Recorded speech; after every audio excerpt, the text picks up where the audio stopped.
But do you think that there is a realistic way that, for example, Joseph Biden administration says, okay, Taiwan is China? No way. So he said again that they stick to the one China policy, meaning that only Chinese government represents the interest,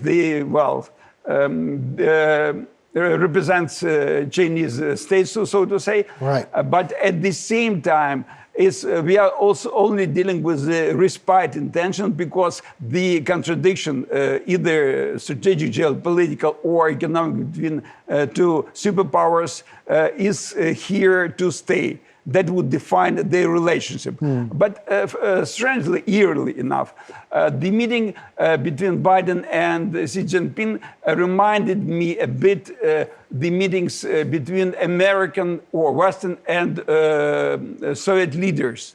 So, in a sense, that there was a basic strategic and economic, I would say, difference and rivalry, but at the same time, they were clever enough not to escalate, get to the precipice, into the precipice. So they were interested to be near the precipice, to stay here, not to be off the cliff. Well, I mean, is it not being a bit off the cliff, calling Chinese leader a dictator for the second time in a row? There was a rather stern direction from the spokesperson in China. But at the same time, it shows again that there is a basic difference. It's not going to fade away. It would remain. Of course. We will see the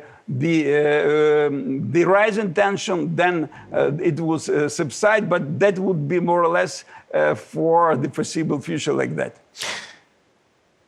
Xi Jinping met Putin. Then Xi Jinping meets Joseph Biden. What does it mean for Ukraine?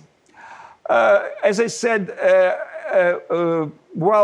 it doesn't mean much, because the meetings neither with Biden nor with Putin does not change the attitude of China towards the war. Its desire, its necessity to support Russia at this stage. Right.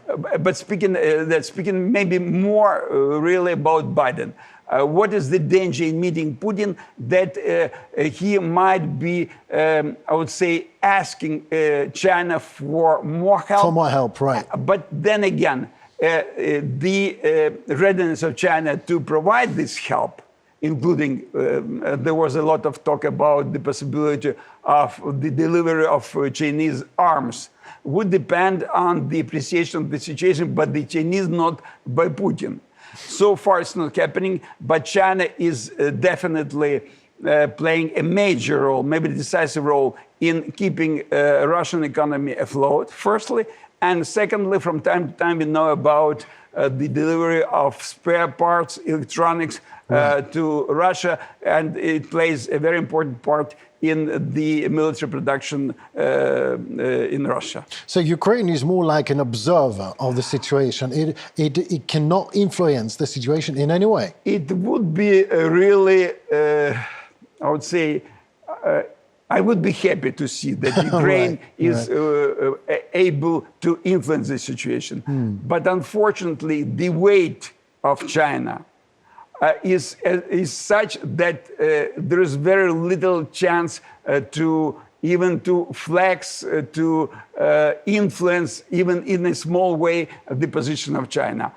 It might happen, but only when China decides that it doesn't suit Chinese interests to continue unlimited support of Russia. Unlimited support of Russia. What would you do to stop unlimited support if you would be a person who can do that? What would you do? Let's speculate on that. Actually, I don't think that even if I have those supernatural powers, I would be able to so it takes supernatural power to do that, because China it's really in Chinese interest to support Russia at this stage, and I wouldn't even try to open the eyes of the Chinese leaders to the situation. I presume they have very good assessment, appreciation of the situation, and they act as they feel fit for the country which is dictatorship and which pursues its own national narrow interests. So you say dictatorship. That means national interests coincide with interests of dictators. Yes, yes. So meaning maybe it's, I would say even it would be more just to say not the national interest, because I do believe that China might fare much better as a democratic state, but as soon as the interest of this communist dictatorship, that's exactly that is exactly the case. Yeah.